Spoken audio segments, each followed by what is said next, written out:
गिनती की पुस्तक 23वां अध्याय वचन 1 से लेकर 30 तक।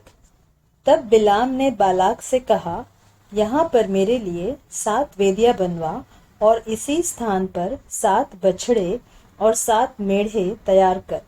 तब बालाक ने बिलाम के कहने के अनुसार किया और बालाक और बिलाम ने मिलकर प्रत्येक वेदी पर एक बछड़ा और एक मेढ़ा चढ़ाया। फिर बिलाम ने बालाक से कहा, तू अपने होम बलि के पास खड़ा रह और मैं जाता हूँ। संभव है कि यहोवा मुझसे भेंट करने को आए और जो कुछ वह मुझ पर प्रकाशित करेगा वही मैं तुझको बताऊंगा।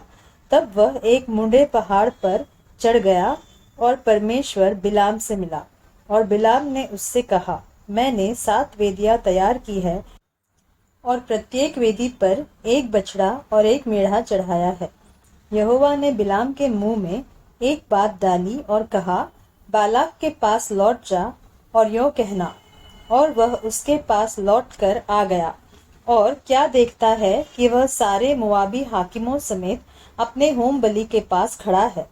तब बिलाम ने अपनी मूढ़ बात आरंभ की और कहने लगा, बालाक ने मुझे अराम से अर्थात मोआब के राजा ने मुझे पूरब के पहाड़ों से बुलवा भेजा। आ मेरे लिए याकूब को शाप दे, आ इस्राएल को धमकी दे। परंतु जिन्हें परमेश्वर ने शाप नहीं दिया उन्हें मैं क्यों शाप दूं, और जिन्हें यहोवा ने धमकी नहीं दी उन्हें मैं कैसे धमकी दूं। चट्टानों की चोटी पर से वे मुझे दिखाई पड़ते हैं, पहाड़ियों पर से मैं उनको देखता हूँ।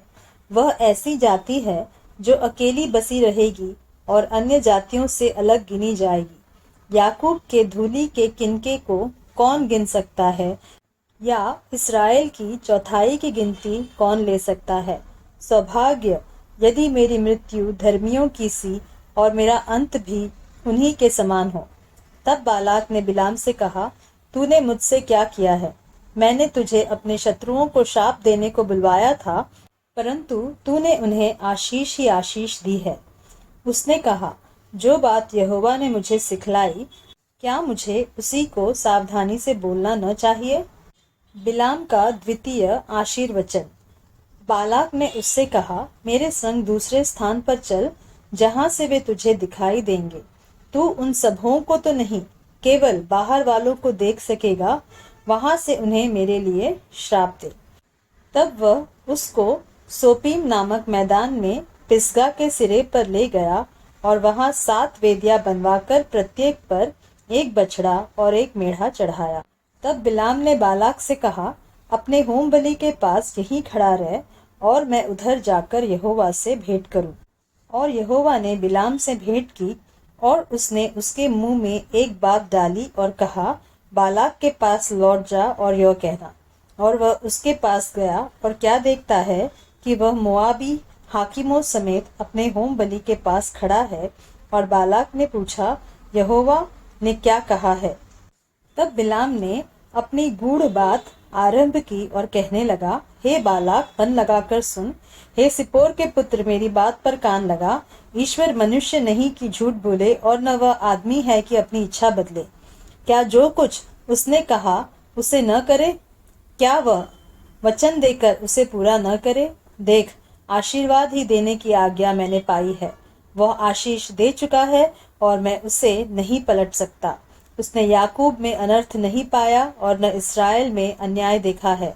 उसका परमेश्वर यहोवा उसके संग है और उनमें राजा की सी ललकार होती है। उनको मिस्र में से ईश्वर ही निकाले लिए आ रहा है। वह तो बनेले सांड के समान बल रखता है।